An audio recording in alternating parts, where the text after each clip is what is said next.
je sura kuvuga ubutumwa meze kuvuga ubutumwa hari ibintu twakuze batubwira ucusenga ngo mana ngo je ndi umukozi w'Imana w'imburakimazi uri umukozi w'Imana w'imburakimazi bon wowe bisenga wowe w'imburakimazi ariko je si w'imburakimazi non pas du tout ko la Bibiliya avuga ngo mu nzu y'umutunzi ngo hariho ibikoresho byinshi ngo hari ivy'ifeza ivy'inzahabu ivy'ibumba hari ivy'ingirakimazi hari ibikoresho by'agaciro n'ibikoresho by'agaciro kumbure wori mu nzu y'umutunzi ariko we nta gaciro ufise ariko je nahisemwo kuba agaciro mu ngoro ya data. Praise the Lord. So who are you? Je ndazi wo ndiwe sindi umukozi sindi umusiba jewe oya je ndi umwana w'Imana nzima nacungujwe amaraso y'agaciro mu kumenya kwanje I know the value ndaza agaciro mfise ndazi valeur ngendana.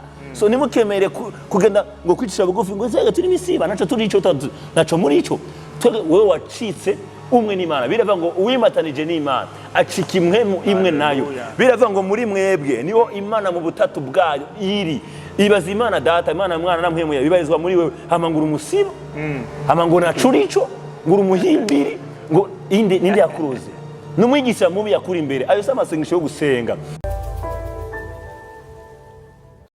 Shalom shalom ndabaramukije amahoro mu izina ry'umwami wacu Yesu Kristo. Ndabaye kaze kandi mu kiganiro impamba y'umunsi gica kuri Impamba TV. Uno munsi turafise umutumire umukozi w'Imana n'umupastori hanyuma kandi naramushima kuba yemeye kuduha no mwanya wiwe mu kuba byinshi bafise agatanga uyu mwanya aganirize ku impamba y'umunsi aganirize igikwa c'Imana aganirize ishengero ry'Imana. Rero nagomba kumuha akanya turamutse kumbure natwibwire naho turi n'ishengero turimo kugira ngo dukomeze kuganira mwamaze kumumenya. Yes. Murakoze cyane Monsieur Tedi. Shalom shalom bakundwa bakunzi b'umwami wacu Yesu Kristo kandi abakunzi ba televiziyo yanyu online mukunda impamba y'umunsi. Ndanezerewe cyane kubana namwe muri kino kiganiro. Shimira n'ubutumire twatumiwe n'umukozi w'Imana Tedi hamwe nabo bakorana bose muri kino muri televiziyo impamba y'umunsi. Nkuko yabivuze amazina nitwa Pastor John Irakoze nkaba nkorera ishengero rya God's Kingdom riri i Bujumbura i Burundi ku Mutakura kujya kane nimero 6.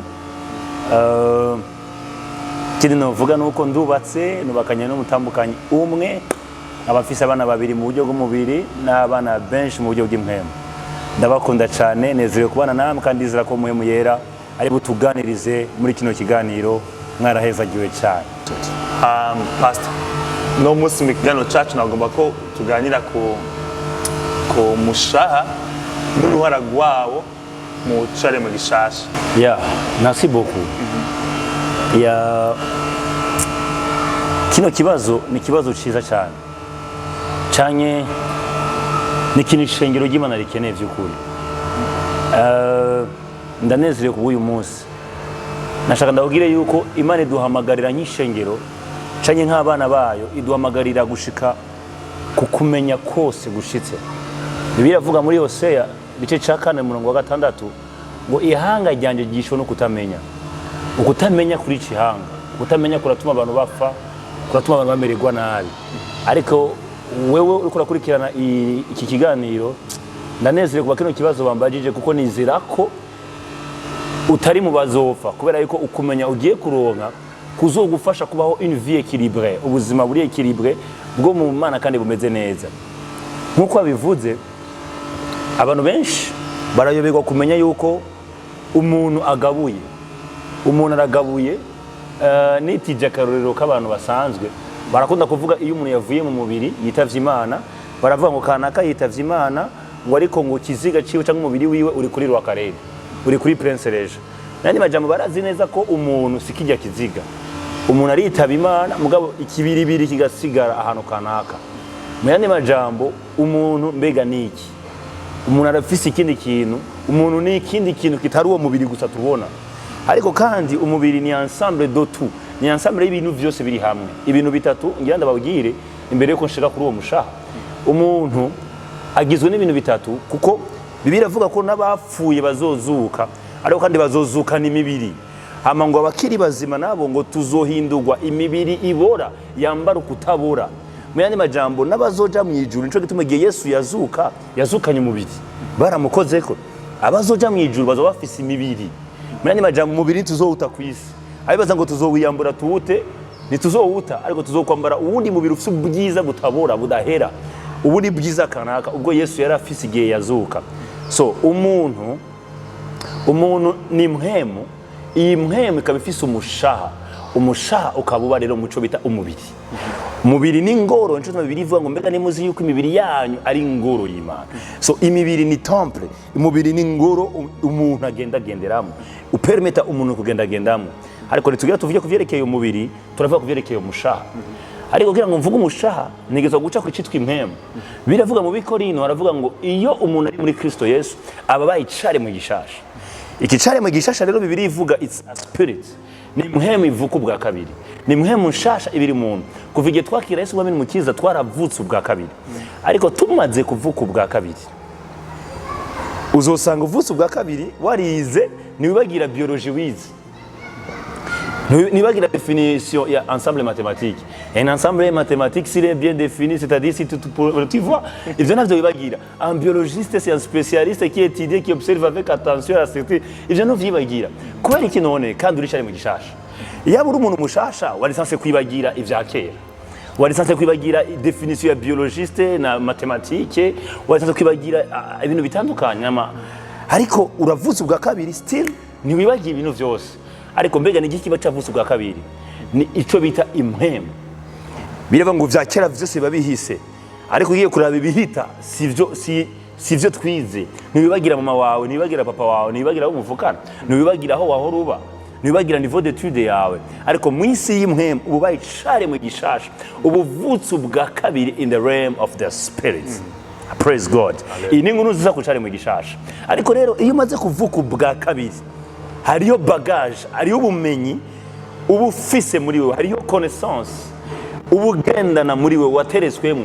Hari ahantu rero hitwa rero mu mushaha. Umushaha niwo ufise ivyo no kwita les émotions, les pensées, volonté, cyangwa no vuga ibigumbagumba, ukumenya, ubwenge, ububiko bwawe, memoire yawe, ivyo wize, ivyo uzi bibikwa mu mushaha. Iyo umuntu rero amaze kuvuka ubwa kabiri, umuntu ashobora guhura yambaye ijipo ngufi, yambaye ibyo ukwita ko ari iby'abapagani, ariko yaravutse ubwa kabiri. Ugasanga umuntu yaravutse ubwa kabiri agifise reaction zimeze ukuntu. Kumbure yaravutse ubwa kabiri aracashoboye kurahira indahiro yarahira atarakizwa. Kandi yaravutse ubwa kabiri arashobora kurahira ukuntu yahora arahira kera. Kubera ikintu nashobora kurahira uko yahora arahira kera kandi yarakijijwe. Arafise rero ico bita responsability. Arafise igikogwa asabwa. Ico gikorwa asabwa ni ico rero gukuza ico biti umushaha. Umushaha rero barawukuza, umushaha barawugaburira, umushaha barawambika. Nico gituma Bibiliya iravuga ngo mu cete cya mbere Paulo yandikiye abitesalonika igice ca 5 umurongo wa 23 haravuga mu Kirundi ngo kandi Imana nyena amahoro ibe ariyo ibeza rwose ngo kandi mpemu yanyu n'ubugingo bwanyu n'umubiri vyose hamwe bizigama. Impemu, ubugingo n'umubiri. Paulo aravuga ngo impemu mu gihe ngo vyose bizigama. Mende majambo uruba ko ari ibintu bitatu cyose. Mu Gifaransa avuga ngo que le Dieu de paix vous sanctifie lui-même tout entier, ngo mwebwe mwese, wewe wese, wewe kurandaba, wewe wese, wewe kurana nakyo kiganiro, wewe wese, ngo que le Dieu de paix vous sanctifie lui-même tout entier, ngo et que tout votre être, ngo abo muri bose, abo rero arabasigura ngo l'esprit, l'âme et le corps. Bisigura ngo birira shingi naye ko hariho impemu, hariho umushaha, hakabaho n'umubiri. Rero umushaha Bibiliya ivuga ngo birakenewe ko nawone uba sanctifié, nawone utozwe indero. Umushaha rero ntuvuka ubwa kabiri. Umushaha barawugaburira. Ubu rero ndiko ndabaganiriza je ndiko mvuga Ikirundi, ariko sinzi Igishinwa. Niko rako nakuriye muri communauté y'Ikirundi baca bagaburira ame yanje Ikirundi. Ariko iyo mvukira mu Bushinwa bakagaburira Igishinwa canke Kitailandais, nari kuba mvuga Igishinwa nkaba mvuga Igitailandais bivanye nuko umushaha wanje arivyo wagaburira. Connaissance yanje, ame yanje, intelligence yanje nivyo yariye. Rero iyo umuntu amaze kuvuka ubwa kabiri acagira responsabilité, igikogwa gikomeye cyo kugaburira umushaha. Alors l'âme umushaha barawunurisa, umushaha barawugaburira, umushaha barawambika aho rero usanga wahora utukana cyangwa wahora urahira ibitusi kanaka ivyo bitusi rero ntibipfa kuvaho kubera avuze ubwa kabiri ahubwo rero uko urushiriza kugaburira umushaha wawe ugaburira gusenga ugaburira ivyiyumviro vyiza ugaburira ijambo ry'Imana umushaha urahinduka umushaha urakura ukisanga utagishoboye no kurahira ni hahandi hagera ahantu umuntu ari hafi yawe ashobora gutuka umuntu igitutsi ukavuga uti yatukanye nanje navyumvise hama bakakubaza bati yatukanye gute bikanga kusubiramo igitutsi wacumvise kera baragitukana ariko ntibigishoboka kubera iki waragaburiye ame yawe de façon que nta kibi kigikunda ko gisohoka cette fois umushaha wawe uri rempli birivuga ngo c'est de l'abondance du cœur que parle la bouche ngo ivyuzuye mu mutima nivyo bivugwa misohoka mu kanwa k'umuntu rero ame urayinurisa connaissance yawe ukayinurisa tuyinurisa rero gute ivyo turaba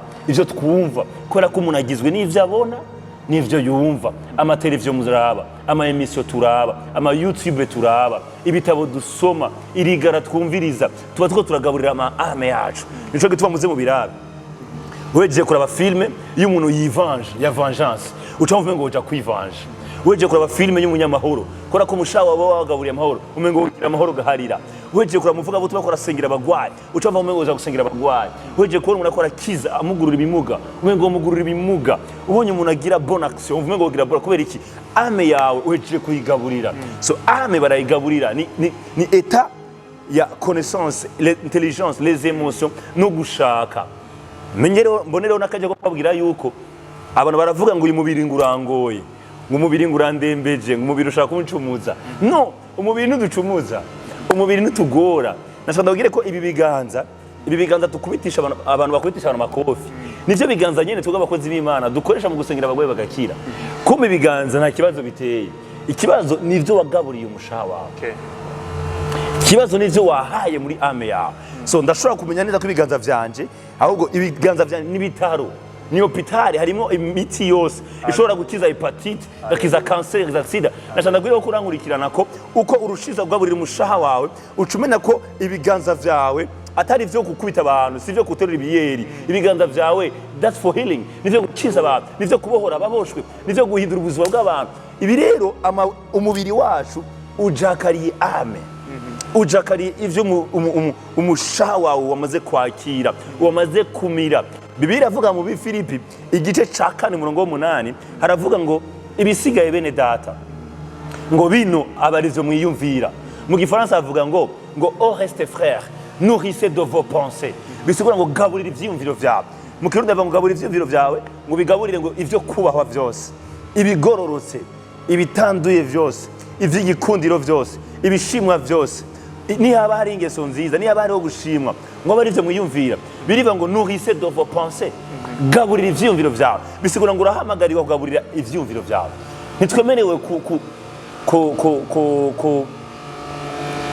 kurya indya izarizo zose kuraba emission iyo ariyo yose tena shaka kumara ukwezi koze 2 mois ntaraba televiziyo muhira ndafite televiziyo sindaba televiziyo ariko ndaprefera kuja kuri internet kuri YouTube kuraba cyangwa gusoma ibitabo ariko nkaraba ivyo jewe nshaka kuraba nkaraba icyo nshaka kubona kuko ndazi neza ko ivyo ngaburira umushaha nivyo nshika so nashaka ndabapartage rero uri partie ya ame yuko umushaha barawugaburira honori l'âme raba rero ukumeze rezo izo faiblesse zawe iyo colère ufise iryo shavu ufise kukutihangara ufise kukurambirwa ufise ukutizera ufise birashobora guhinduka mu gihe uhitamo kugaburira ijambo ry'Imana umushaha wawe ukagaburira ibintu bizima ukagaburira tout ce qui est noble tout ce qui est pur tout ce qui est juste tout ce que umuntu yo kwifuza kikaba cugaburira umushaha wawe lors mu camake tukiganira ndabagire yuko l'âme barayigaburira l'esprit iravuka ariko ame ntivuka imwe iravuka ubwa kabiri papa ariko umushaha nuvuka ubwa kabiri umushaha barawugaburira nico tumugiye kuraba kera ugasanga ingene utarakizwa utaravuka ubwa kabiri ari umuntu agwana atukana ari violent ariko maze kuvuka ubwa kabiri ucumera neza uganda urahinduka buhoro par exemple kende mu birabe iyo maze iminsi uja kuri eglise usoma bibiliya usenga usanga umuntu agututse umubabarira facilement, umuntu agushavurije umubabarira facilement, ariko mari iminsi udasenga udasoma bibiliya nuciye aho hejeje gukoropa ucumukarira kora iki ame yawe niyuzuye ivyiza, niyuzuye imbabazi, niyuzuye amahoro n'urukundo. Umushaha mu ncamake barawugaburira, barawambika inkomezi, kandi kurya nyene umuntu ajya ku munsi ku munsi uko twafasifana uko dufata ico tujya ku munsi ku munsi n'umushaha ntibawugaburira rimwe mu mwaka, ugaburira du jour au lendemain, ugaburira buri munsi kugira ngo wame ukomeye uri energetique, kugira ngo ushobore kwama ivyamwa umubiri ushobore gusohora neza resultat. Mu ncamake uyu mubiri utanga resultat zivuye mu mushaha, kubera ko umubiri uzana ibintu bivuye muri connaissance, mu bumenyi no mu masentima no mu mapense. Rero uriteze umubiri uriteze kureponda ku mushaha bivanye n'ingene umushaha wubatse. Rero kurangurikira ndaguhanura kubaka umushaha wawe no kugaburira inyigisho nziza, impanuro nziza, ijambo ry'Imana, impwemu yo gusenga n'ibindi byose vyiza vyifuzwa uko mu Filipi havuze. Ukugaburira umushaha wawe rero urakura hamugacika umumetre mwiza umubiri wawe, maze ukaba umuntu muzima. Nico gituma duhanura iyo umuntu amaze kwa Kristo mukiza guhindura abagenzi, hindura abagenzi, hindura amarigara, hindura huba, kubera ko uko uhindura huba niko uca ugaburira umushaha wawe ibintu bizima. Ibyo bintu bizima rero iyo bikubayemwo ututanga resultat nziza, kubera ko ubana n'abantu beza ugacika mwiza, ariko ubanye n'abantu babi ucika mubi. So l'âme mu ncamake ni canal, nico gikoresho canke ame, umushaha ni ukoresha umubiri, umushaha ni utuma umubiri ukora vyiza canke bibi, amakandi umushaha barawugaburira. Kuya nyine umuntu agira effort yo kujya kugira ngo agabure umubiri, niko n'umushaha bawugaburira ijoro n'umurango. Mwarahezagiwe cyane. Haleluya. Amen. Haleluya. Amen. Amen. Amen. Amen. Amen. Amen. Ndafashwe cyane, ndafashwe ko ari igihe bishika kenshi twebwe ba Kristo tukanegrija umushaha, tukanegrija kugaburira no kufata neza, bituma ariko umva ko umushaha ukora neza mu gihe umushaha utawugaburiye, utari kurajya ijambo ry'Imana, utari mu choses de l'esprit, ibintu by'inkemu uwinegrije, hari ukuntu utazi wa buzima hanze bari bakwitezeko. Nori pastor, yes, babwiye ko imwemu yacu ari vuga kabiri, hama umushaha urahinduka, hama mubiri wowe urexecute. Mu gakiza twaronse iki? Niye nyungu twaronse mani majambo bosi wawe mwami Yesu yaguhaye ino bango, icyatumye azamuyisa agenda mu bamarayika Kaperinaum bakaenda kumukubita bakamwambika ubusa, yashaka iki au juste? Wow. Merci beaucoup. Icyumviro cyiza gose kandi kiryoshe cyane, icyumviro kiryoshe cyane. Impamvu mwami Yesu yaje, impamvu Yesu yafuye, imagine icyambere biravuga ngo kandi umwana w'umuntu yaje no kurondera no gukiza cyari carazimye, yazanye no kudukiza. Cya kabiri yaje kugira ngo turonke ubugingo kandi tuburonge musagutse. So mwami Yesu yaraje kuduhereza ubugingo kandi ubugingo yarabuduhaye. Icya kabiri mwami Yesu yaje kuduhereza kudukiza kandi yaradukijije. Ni inkuru nziza, bene data twarakize. Amen. Kandi ubugingo turabufise. Bibiliya iravuga ngo ufise umwana wese afite ubugingo budashira muri we. Turafise umwana, dufise ubugingo budashira, kandi ni inkuru nziza. Praise God. Hallelujah. Iyi ni inkuru nziza, biraryoshe cyane. Ariko nashaka ndababwire, Imana mu guhereza umuntu ubugingo ibumuhereza mu buryo butandukanye. Icambere hari ubugingo novuga, ngerageze gukoresha imvugo y'abantu kugira ngo umuntu ahure. Ndiko ndaja ku cyo bita umushaha d'âme. Et la vie hari ubugingo twakira budashira mu kwakira no mu kwizera no mu kwatura sobe mukiza. By there we are born of God. Aho tuvuka bwa kabiri tukagira la vie éternelle. Ariko rero urashobora kuja mu ijuru, ariko ngaha ku isi barakubitiza. Urashobora kuzoja mu ijuru ngaha ku isi abaye ubuzima bubi cyane. Wa muri kurikanga abadayimoni, abarozi, wa muri victime wa satani n'impemumbi. Ariko kandi warahawe ubugingo budashira. Washaka kubaho ugwaragurika, ariko kandi warahawe ubugingo muri wewe. Kubera iki rero nahereye kuri version muri Hosea ivuga ngo par manque de connaissance, kubwo kutamenya, lack of knowledge. So hariyo la vie, biravuga ngo Imana yaduhaye ivy'ubumana byose n'ivyabuno bugingo. So nk'ubu je ndashaka kuguhereza wewe, hari ivy'Imana yaduhaye mu kuvuka ubwa kabiri, hari n'ibindi ivy'Imana yaduhaye ibishize mu ijambo ryayo, hari ibindi Imana yaduhaye ibishiye mu bakozi b'Imana b'imhemu yadushize imbere, hari ibindi Imana yaduhaye mu bagenzi beza. So igihe cyose ndagutakaje nzoba ntakaje vyiza byose Imana yampaye. Igihe wowe utakaje umuvyeyi wawe w'imhemu, ni wumvira impanuro umuvyeyi wawe guhaye, uzoba utakaje umugisha wose, uzoba ushoboza kubaho neza ngaha ku isi, kubera ko wase kugirwa inama. Tuzo biriva ngo mwemere kugirwa inama, mwemere guhanurwa. So hari imigisha nk'ubu ndashaka kubwira ati bana Teddy ndaguhaye 10 millions, mugabo iyo 10 millions sindayiguhereze mu Barundi mpambe mu maboko, nkaca ndagushira kuri konti yawe. Iyo konti ndagushiriyemo na amafaranga yawe deja, aya mafaranga arakwegukira. Ariko kugira ngo uyaronke bisaba kuja muri BRB, muri KCB, muri CRDB ukaja gutora aya mafaranga. So hari ibintu Imana yaduhaye ibitegereka ngaha. Njo tubabiri mwanzo bevuga ngo ibi ngo ibinyerekeye byose byanditse mu muzingo w'igitabo. Amakuru yacu y'ukuri ari muri Bibiliya. Ariko hariho abakristo benshi babayeho ubuzima batarakiye kubamwo kubwo kutamenya. Mende majambo kubwo kutugurura konti. Ko biravuga ngo uko twihweza muri kino cirore turahinduka tugashushanya niyo shusho. So definition yawe y'ukuri naho ufite amafaranga atamafaranga ufite ngaha mufuko. Muri konti hariho 10 millions. Arige 10 millions igwawe. Bashanda kugira ngo hariho ukuri kwacu kuri muri Bibiliya, cyangwa ukuri ko abakristo kuri muri Bibiliya batigera ba beneficia kubera ko badasaba, cyangwa bataja muri banke yabo, bataja muri catalogue yabo, bataja muri Bibiliya bamenye ibibereke. So there is life given by God, ari ubuzima bwatanzwe n'Imana, ariko tujwisa, ariko twamenye. Kandi umenye ko kumenya gukorokera mu mushaha, ukumenya kurasaba ikiguzi, ukumenya kurasaba kuja ku ishure kwigishwa, ukumenya kurasaba guca bugufi, ukemera kwitwa umudisciple. Abantu benshi bashaka kuba abadisciple, they don't want to be taught, bashaka kwigishwa. Orike kwigishwa nivyo biduhereza umutima wo kumenya. Yesu ashimwe cyane. So akaroro gasanzwe avuga ngaha muri anye muri Romains 12:2. Abaroma igice 12 havuga ngo ntimushushanye n'ivy'iki gihe, yamara muhinduke rwose mugize imitima misha, kugira ngo mumenye neza ivy'Imana igomba.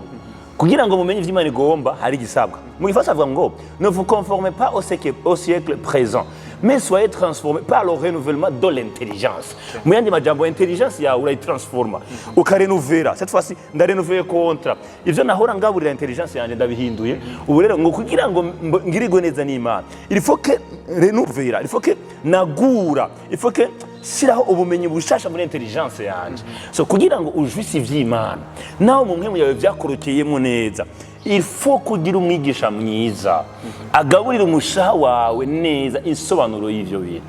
Par exemple, ufise umwigisha mubi, urashaka kuba umukristo ufise umwigisha mubi, umbabarenda bivuge birabaho. Urashaka kugira umwigisha mubi kandi uri umukristo, ugasanga kandi kuba umwigisha mubi ugasanga si mubi kubera ko we ari mubi, nawe ni mubi atabizi ko ari mubi kubera ko afise ubumenyi kumbure bungana n'ubwo guhereza. Ariko ukaba ubuzima bubabaje. Nk'akarero muri primaire baratugisha yuko 1 et 2 biri impossible, ariko uteye imbere barabwira ngo 1 et 2 c'est -1 kirashoboka. Rero hari umwigisha aza kugira ngo ibintu ntibishoboka, kanseri ntizikira, sida ntizikira, ntushobora kuba multimilliardaire, ntushobora kururanirwa ngaha ku isi. Isi abatuzi nibazoja mu ijuru ninde yakubesha? Ninde yakubesha? Abigishwa ba Yesu ni bangahe barabakene muri bo? Raba ni bangahe barabakene? Abigishwa ba Yesu ni bangahe barabakene? Kuri iki dushobora kumata birevuga ngo yigize umworo kugira ngo dushike abatunzi.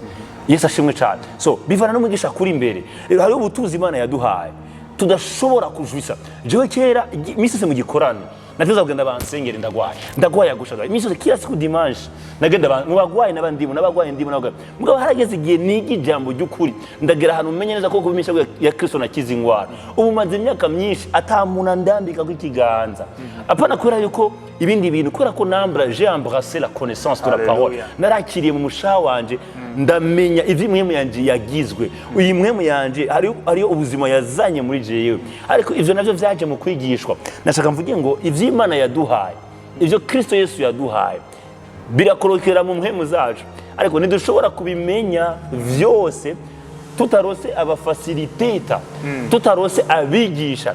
Kandi abigisha nashaka ndakubwire ngo abigisha nibigisha impemu, abigisha bigisha umushaha. Haleluya. Iyo turigisha umuntu nico gituma uzosanga uriko uravuga ubutumwa ugasanga umupastor ariko aravuga ubutumwa umenga urakangutse ngo nico gituma umenga impwemu yawe risanzwe izayo makuru ariko cette fois haraje ikintu gicibutsa ikintu waruzi.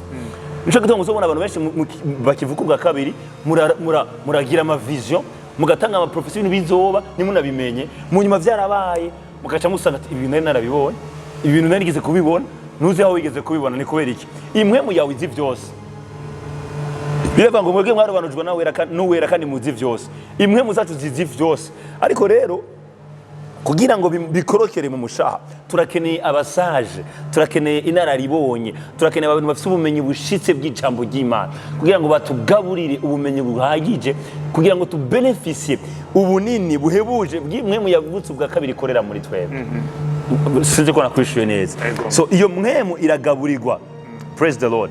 Abanyefeso igice cya 4 umurongo wa 23 pardon havuga ngo mugahinduka basha mu mwemu y'ubwenge bwanyu. So iyo uronse umwigisha mwiza birivuga ngo uhinduka musha mu mwemu y'ubwenge bwawe. Umviriza mu gifaransa bavuga ngo être renouvelé dans l'esprit de votre intelligence. Comme intelligence y'umuntu irashobora kuba nshasha. Urashobora kuba ari umuntu yari uwanyuma mediocre wa mbere abaho ariko bakaguhereza connaissance kanaka then you are healed. Abakristo benshi rero ari abakristo bababaye bakubititse apara ko batavutse ubwa kabiri baravutse ubwa kabiri ariko umwigisha bari imbere wowe ko urankurikira nshaka kubwira ngo rabaneze umwigisha kuri imbere.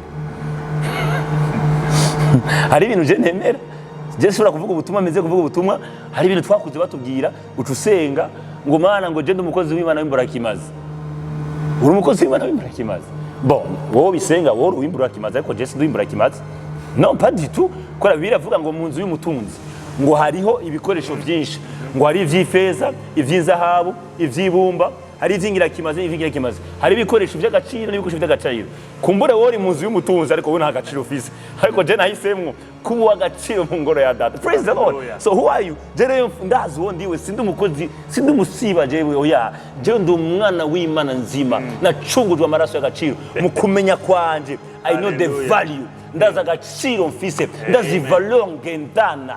So nimukemere kugenda ngo kwicisha bugufi ngo nzega turi misiba naco turi ico naco muri ico wewe wacitse umwe n'Imana birava ngo uwimatanije n'Imana acika imwe nayo birava ngo muri mwebwe niho Imana mu butatu bwayo iri ibaza Imana data Imana mwana na mpemu bibarizwa muri wewe hamangura umusiba hamangura nacuri ico ngura umuhimbiri ngo ninde yakuroze n'umwigisha mubi yakuri imbere ayo samasengesho yo gusenga.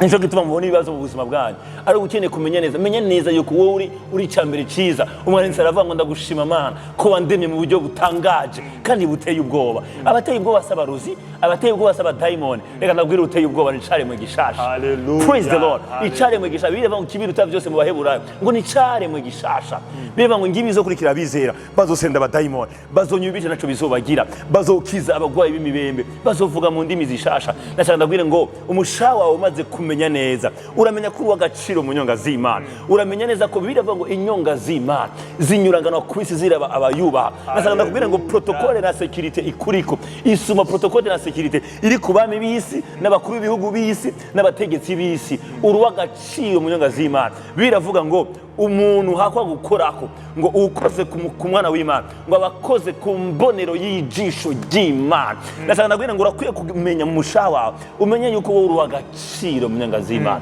Kino kiganiro kigusigire message nziza wewe nyine wibwiye ati nduw'agaciro mu nyonga z'Imana. I'm precious nduw'agaciro wewe wibaza ugiye kugura ibotiki ikaramu mu botiki utanga 5 bakaguhereza biki ugiye kugura fana utangiye igihumbi bakaguhereza ifana ariko reka ndakubwira agaciro kawe kangana n'ubuzima bw'umwana w'Imana. Hallelujah. Umwana nzima yatanze ubuzima bwayo kugira ngo ikugure wewe valeur yawe ni agaciro cyane guhera uyu munsi ko turavuga ivy'umusha unyemerere ndakubwire ngo mu musha wawe genda ni conscience genda ni connaissance umenye neza ko peu importe uko bimeze I'm a son of the living God ndi umwana w'Imana nzima ndi w'agaciro mu nyonga z'Imana ndi w'igikundiro mu nyonga z'Imana praise the Lord. Bivuga ngo yaraduhaye ivy'ubumana byose n'ivya buno bugingo, igisigaye ni icaha. Biravuga ngo icubahiro c'Imana no kunyegeza, icubahiro cacu abami no kunyegurura, igisigaye no kunyegurura ubutuzi buhebuje Imana yaguhaye.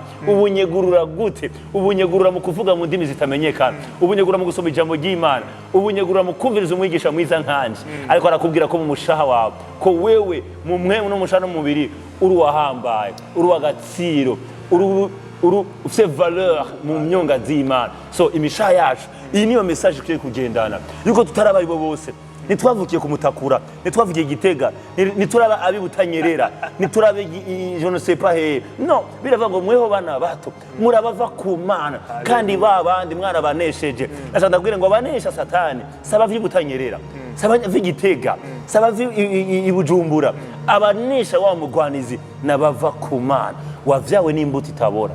Ndiko ndakugaburira kugira ngo umenye connaissance. Ndiko ndagaburira ame yawe, uko ame barayigaburira, bayigaburira inyigisho uruva ku Mana. Unesha isi, biravuga ngo icavyawe n'Imana cose kinesha isi. Urizera kuri umwana w'Imana, ariko kibaza ngo wamuri kuraneshwa. My brother, my sister, kurankurikirana, ashaka ndabwira ngo igihe cawe c'impinduka kirageze. Arageze kunesha intumbero zose n'ivyago vyose n'intambara zose. Kubera iki? Kubera ko umenye neza yuko biravuga, Paulo arabivuga neza. Biravuga ngo Paulo avuga ngo ndabasengera ngo amaso y'imitima yanyu yihweze, ngo mumenye ubwinshi buhebuje bw'ubushobozi bwayo ikoreshereza muri twebwe abizera. Ariko aravuga ngo mumenye, bisubira ngo ubwo bushobozi bwarateretswe mu mpemu zacu, ubwo bushobozi turabugendana, ariko ni iki kibuze? Kumenya. To be taught. Para ngo ndabasengera mumenye ubwinshi buhebuje bw'ubushobozi bwayo ikoreshereza muri ba pastori, oya, mu apotre, oya, mu bishop, oya, muri mwebwe abizera. Nimba wizera, muri wewe harimo autonomy y'ubushobozi bw'Imana. Birivuga ngo ubwo bushobozi ngo ni bumwe yakoresha mu kuzura Yesu imukuye mu bapfuye. Imagine that kind of power.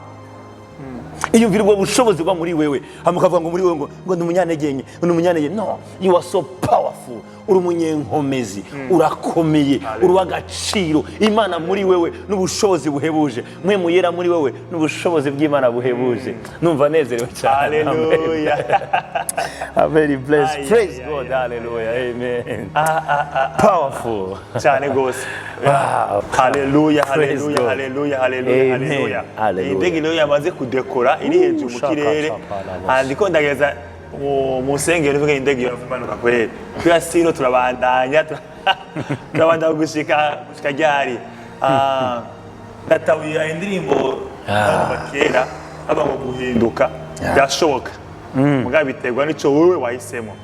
Byaba bibi canke vyiza, ubifisemo uruhara. Msaidizi wako yu ndani yako.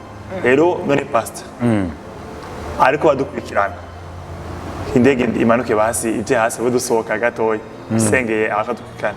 Ariko badukurikirana yaravuze bwa kabiri, ariko nta aracagwana cyafise amanyanga cyafise nagenda mu bitaratungana. Nukuye kumenya akeneye ko twaronse ubwo kwimana muri twebwe. Ni gute ivyo mumwe mu yacu twakiriye vyo wa mushaha ukumenya womenya kugira ngo wisumete kubikora bamwe mu biza. Dome mu tufatanye no kwa dukurikirana kiswe n'amaga kigwaje umubiri agifise hano ababara agenda yisaca ingwara. Ndukwiye kumenya akeneye kumenya kugira ngo tukunde yamagara meza twaronga Yesu yakwitwa atembe aseseke no hanze tuyabone. No mu by'ubutunzi dome hanyuma hari nkasoke nawo woha abadukurikirana kugira ngo babeho ubwo buzima bwose bukwiriye koko twanose ubugingo muga busaguke. Merci beaucoup. Mbajije ikintu ciza cyane. Hari ikintu nkunda kuvuga cyane. Ndakunda kuvuga kuvyerekeye amatanguriro. Ikintu gikomeye ni itanguriro. Itanguriro y'ibintu byose. Ubuzima bwawe, ico urimo, ico uri kurubaka, ico urakora, wacubatse gute, watanguriye muki. Ndakunda kuvuga ni iyo utanguje projet, urugo, relation, entreprise, ishengero, ukaritanguza mu mayeri kugira ngo ribeho. Ni watanguza mu mayeri bizogusaba kuribandanya mu mayeri. Ni wabesha umukoga ukamubesha bwe mugire mariage ugatangura ibintu by'amayeri wambara impuzu z'abandi, umureka imodoka atari gwawe, inzu itari gwawe, atane bufisa zo wati bizogusaba kuba ku rugo mu kinyoma ko nuzo resista. Ariko iyo utanguje ukuri bizogusaba kubandanya mukuri ukuri gusa kuzokubakira iyo vyubatse mu kwizera ukwizera kuzokubakira nico gituma mugira umuntu wese ari ngaho uzurabe neza fondation ubaka kw'ikintu ingene utangura ikintu nashaka ndakubwire ngo kuvyerekeye ubwenge no kumenya kuvyerekeye la vraie connaissance ukumenya ko kuri kurafise itanguriro kurafise fondation kurafise isoko mu migani igice c'icenda umurongo wa 10 Bibiliya avuga ngo ukubaha uhoraho niko tanguriro ry'ubwenge mu yandi majambo ku muntu ariko arankurikirana akeneye kumenya ingene yubaho ingene yojisa kumbura aragwaragurika kumbura abaye ibintu bitari uburenganzira bwiwe Bibiliya avuga mu migani igice c'icenda umurongo wa 10 ngo itanguriro ry'ubwenge no kumenya Imana so iyo rero ubwenge bwawe isoko ry'ubwenge ari kumenya Imana ibikurikira vyose ivyo woja kubamo vyose vyubakire ku Mana so Imana niyo fondation y'ubwenge kugira ngo rero bikunde ugumane ivyo bintu bigumane ugume ukura mu bumenyi ugume ukura mu gutahura bisaba ko gumana n'Imana ariko rero mviriza hari ibintu numva mego sinovuga ubunyene ariko kandi akabacishe ku gatoya biravuga ngo yarahaye ishengero urufunguruzo ngo vyishengero rizoboha kwisi izo babiboshwe n'ivyo bazobohora mu isi izo biboshwe no mu ijuru niko birivuga ariko mumve uyu mugani wa Yesu rero ahantu harakomeye Yesu aravuga ngo hari umuntu umwe w'umutunzi n'uwitwa Lazaro bose bari kwisi Lazaro yari umukene hama ngo umutunzi arafa na Lazaro arafa umutunzi yisanga mu muriro ngo Lazaro yisanga mu gikirizo ngo umutunzi aho yarari ngo arasha ngo acabwira Aburahamu ati bwira Lazaro baturungikire n'akamama k'amazi baza turi ni habi ati wapi aho muri ni kure ugiranije naho turi abintu ntibagendera buhiye Yesu aravuga ku mugani ngo wacagati ngo genda basumbwirira biwacu bakiri kwisi wabwire ko ya makuru ba Pastor John bavuga arayo kuri wabwire ko ya makuru batubwira arayo kwizerwa bizere aravuga ati oya ngo nibatumvira intumwa n'abavugisha nibatumvira abari kwisi ngo naho hoza uvuye mu ijuru nibo mwumvira nashaka mbwire ko kurankurikirana ngo ijuru nirifise umuntu ryotuma yaba Aburahamu yaba Mose yaba Paulo yaba Yakobo yaba Petero yabande nta muntu mwiza ari mu ijuru rifise ryotuma yovuga neza ivy'Imana gusumba intumwa abavugishwa abongere abapastori abavuga butumwa abigisha turi ngaha kwisi nashaka ndabwire ngo les ambassadeurs de Christ abaserukizi b'Imana aribo babandanye icigwa c'Imana ari ryo tanguriro ry'ubwenge turiho sinzi ko mwagitahuwe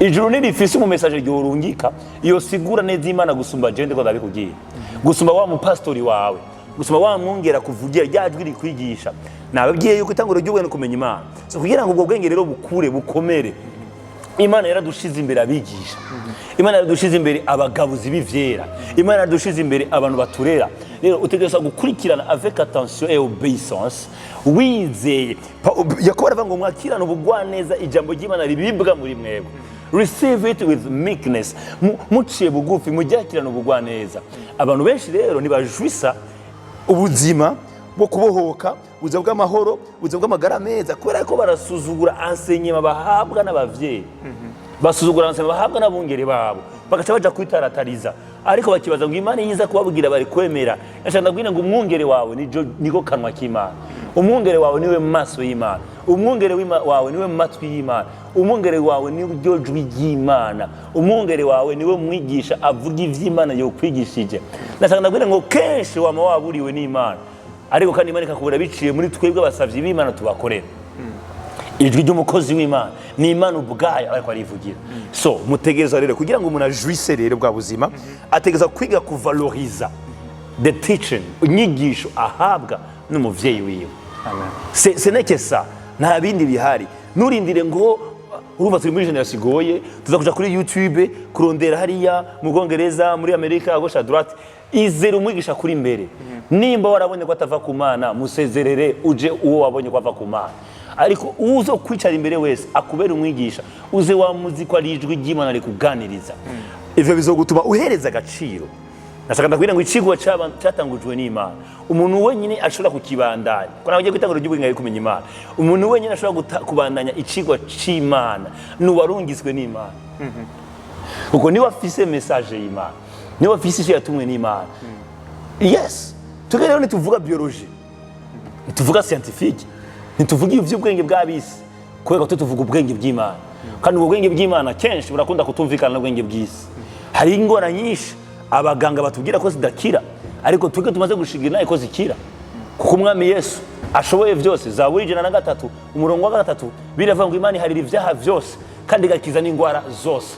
Ariko abaganga n'ababiologiste baravuga ngo ari ingwara zidakira, ariko biri kavuga ngo akiza ingwara zose. Zose ni isigarira zina ngereka ntatanya.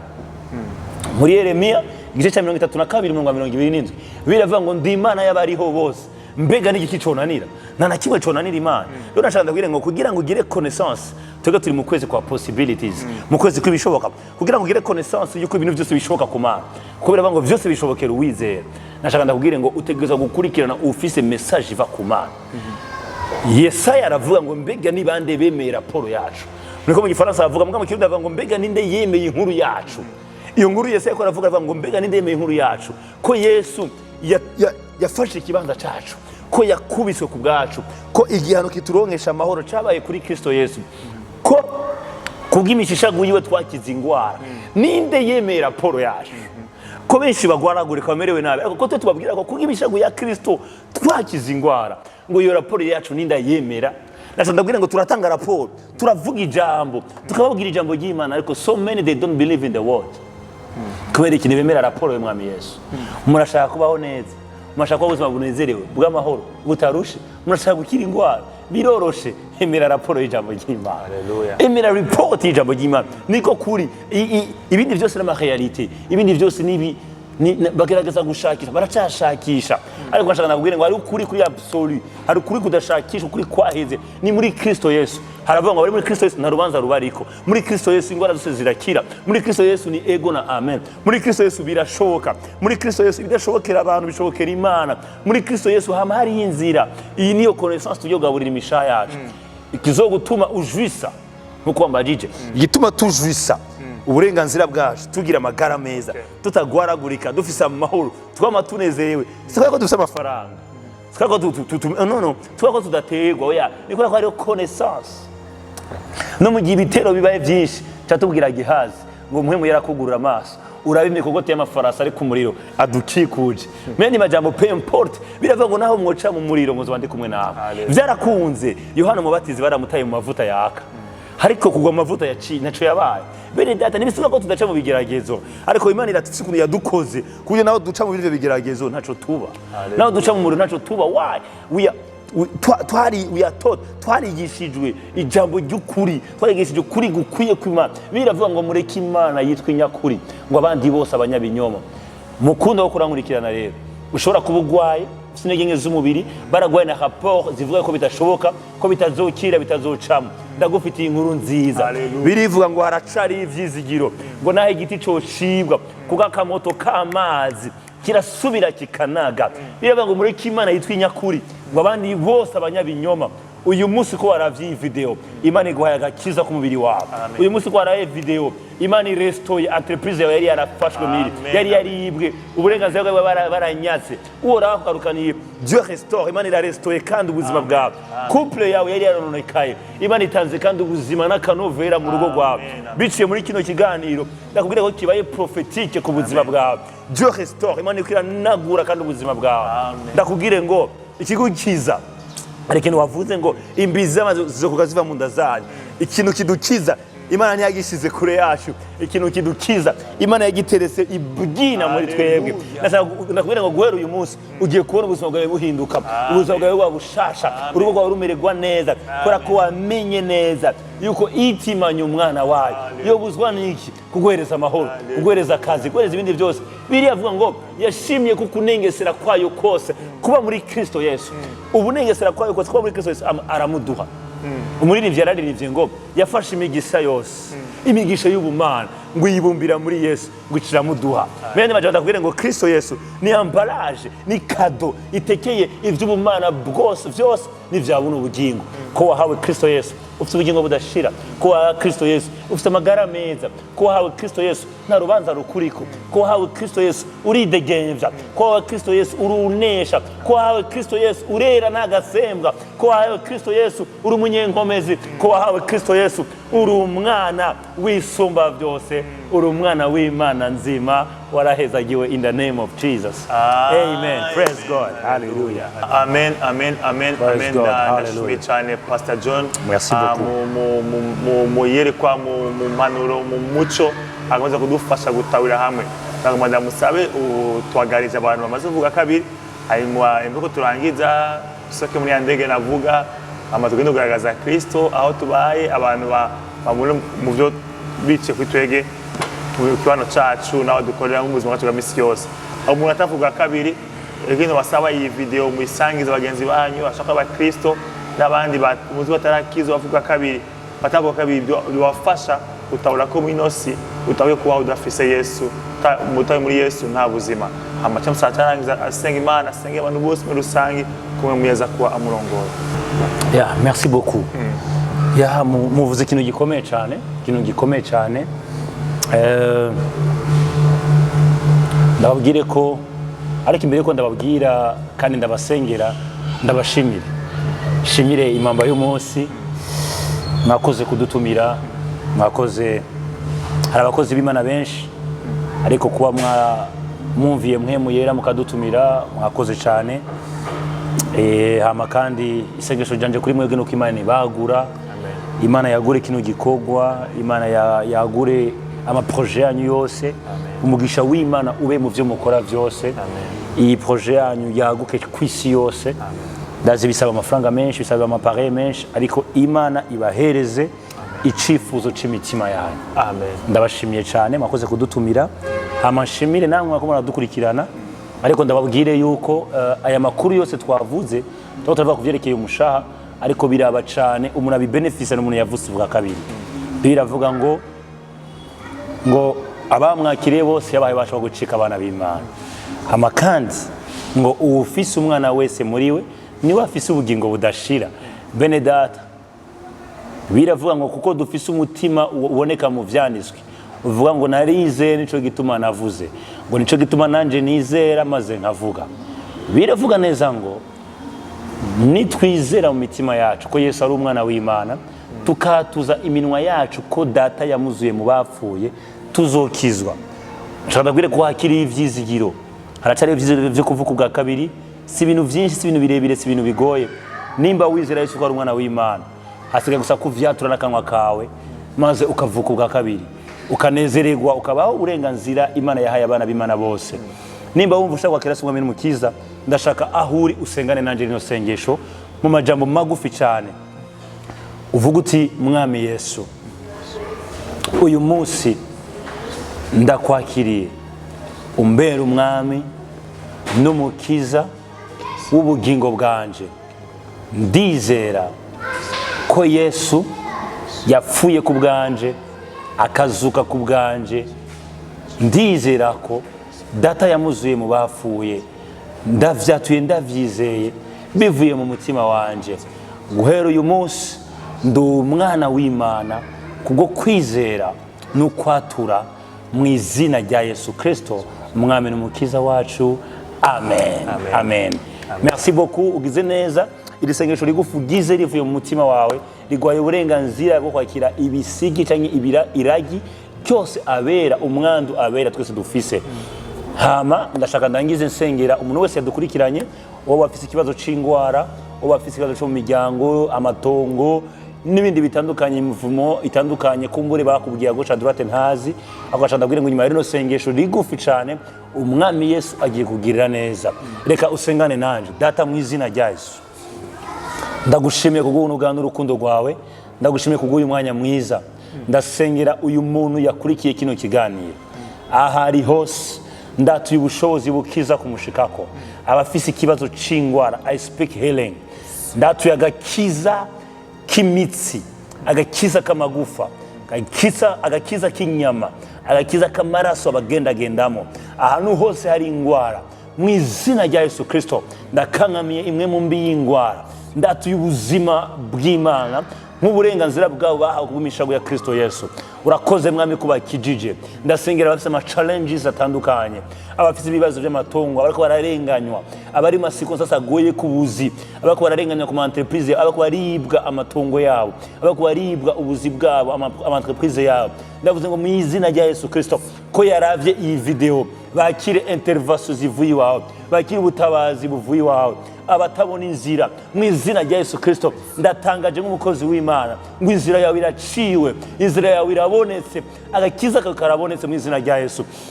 Abariko barasuzugurwa na Satani mu buryo bw'ubukene, mu buryo bwo kumererwa nabi no kubura ivyo barya mu izina rya Yesu Kristo, izina ryawe ryitwa Jehova Yire, le Dieu qui pourvoit. Mana ndasanga upurvoye ku bwabo, ubaronse ivyo bafungura, ubaronse ivyo bariha amazu, ubaronse ivyo bariha imyenda n'amadeni bafise kubw'icubahiro c'izina ryawe. Ndatangira ko ndasengeye umugisha televiziyo yantumiye, ndasengera iyi projet imamba y'umunsi, umugisha wawe babeko ivyo bakeneye vyose ubibahaze, ubahereze ivyifuzo vy'imitima yawe, ubashikane kure kandi ubagure kubw'icubahiro c'izina ryawe. Urakoze mwami Yesu Kristo kumvise ugusenga kwanje kandi ukubikoze mu izina riruta yandi mazina yose ndabisenze mu izina rya Yesu Kristo mwami wanje, amen. Amen. Murakoze cyane. You are blessed. Amen. Amen. Amen.